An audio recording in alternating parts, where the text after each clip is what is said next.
YTN 취재팀이 러시아가 침공한 우크라이나에 입국해서 사흘째 취재를 이어가고 있습니다. 우크라이나군이 수도 키이우 근처 마카리우를 탈환하는 등 반격을 이어가고 있습니다. 우크라이나 내외 난민이 1,000만 명에 이를 수 있다는 관측도 나온 가운데 체르니우츠에서도 피난민 보호시설과 일반 가정집을 막론하고 도움의 손길이 이어지고 있습니다. 우크라이나 현지 연결합니다. 양동훈 특파원. 네, 우크라이나 체르니우츠시에 나와 있습니다. 네, 우선 전황부터 살펴보겠습니다. 러시아군이 여러 곳에서 밀리는 양상이 나타나고 있습니까? 네, 우크라이나군은 키이우 서쪽으로 30km 정도 떨어진 요충지인 마카리우를 탈환했다고 밝혔습니다. 마카리우를 탈환한다면 수도 키이우가 완전히 포위되는 것을 막아서 숨통이 조금 트이게 됩니다. 하르키우에서 돈바스로 이어지는 요충지인 이지움에서도 우크라이나군이 반격을 시작한 거로 알려지고 있습니다. 러시아군이 파죽지세로 덮쳐오는 것처럼 보였던 동부전선에서도 우크라이나군이 건재한 거로 전해졌습니다. 미국 국방부도 우크라이나군이 최근 며칠 동안 곳곳에서 반격에 나서 영토를 회복하고 있다고 밝혔습니다. 우크라이나 국방부는 러시아군의 탄약이나 식량이 거의 다 떨어져 가고 있다고 주장했고요.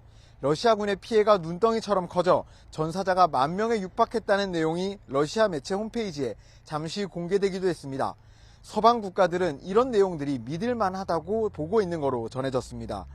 다만 러시아군이 밀리고 있는 상황이 이어진다면 오히려 더 큰 위험을 불러올 수도 있다는 관측도 나옵니다. 러시아군이 전황이 불리해질 때마다 극초음속 미사일을 발사하거나 민간인을 무차별로 공격하는 등 점점 더 극단적인 모습을 보이고 있기 때문인데요. 군사 전문가들은 러시아군이 위력이 약한 핵무기를 인적이 없는 곳에 떨어뜨려 우크라이나군을 위협할 수도 있다고 우려하고 있습니다. 양동훈 기자, 체르니우츠에 있는 피난민 캠프에도 다녀왔다고 들었습니다. 지금 피난민들은 어떻게 지내고 있습니까? 네, 체르니우츠 시내에는 4만 명이 넘는 피난민이 몰려왔고 캠프도 여러 곳에 차려졌습니다. 저희가 방문한 캠프는 원래 학교로 쓰이던 건물입니다.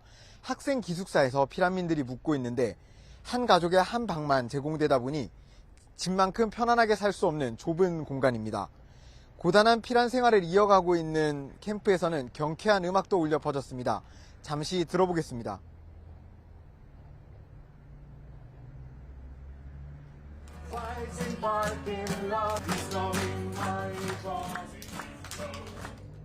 У нас есть чувство напряжения, потому что каждый день гибнут люди, и мы уже больше 3 недель не можем проснуться в расслабленном состоянии, как это было раньше. 네, 이곳 캠프에는 피난민이 300여 명 있고 그중에 아이들이 120여 명에 달합니다. 피난길에 지친 아이들이 건강하게 지낼 수 있도록 세심한 관리의 손길도 이어지고 있습니다. Приїжджають театри, дітей розважати, місцеві, філармонія.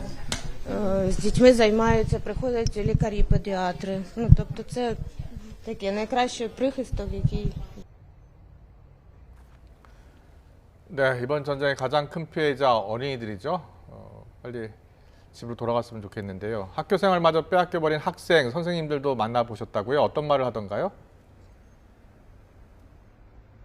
네, 현재 우크라이나는 전 지역에서 수업을 온라인으로 진행하고 있습니다. 전쟁의 참화가 덮친 지역은 물론 이곳 체르니우츠와 같은 후방에서도 수업이 정상적으로 진행되기는 어려운 상황입니다. 학교들이 줄줄이 피난민 캠프로 바뀌고 전방을 지원하기 위한 기지 역할도 해야 하기 때문입니다. YTN 취재팀은 키이우 주변에서 피난을 떠나 체르니우츠에서 살게 된 학생 2명을 만났는데요. 모두 전쟁이 끝나고 다시 학교로 돌아갈 수 있기를 기원하고 있었습니다. 한번 들어보겠습니다. Мої звички, те, що я робила кожен день, грала на піаніно, моє хобі, навчання, все, що я робила кожен день. Життя дуже змінилося, так як навчання, мої хобі, спорт, це все змінилося. Я зараз не маю можливості займатися великим. 학교를 피난민들에게 내주고 캠프 담당자 역할을 맡게 된 교장 선생님은 평화가 얼른 찾아와 다시 제자들을 만날 수 있기를 기원했습니다. 선생님 이야기도 한번 들어보시죠. Вітання з любимого їхнього багатопрофільного ліцею. Всіх обожнюю, люблю і чекаю до зустрічі.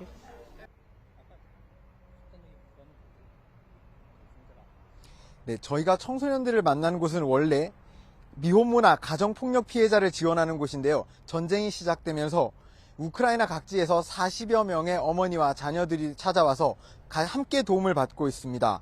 취재 도중에 공습 경보가 울리면서 아이들과 함께 지하로 대피하기도 했는데요. 갑작스럽게 사람들이 늘다 보니 원래 체육관으로 쓰이던 공간에 침대나 매트리스를 가져다 놓고 아이들을 돌보는 모습도 확인할 수 있었습니다.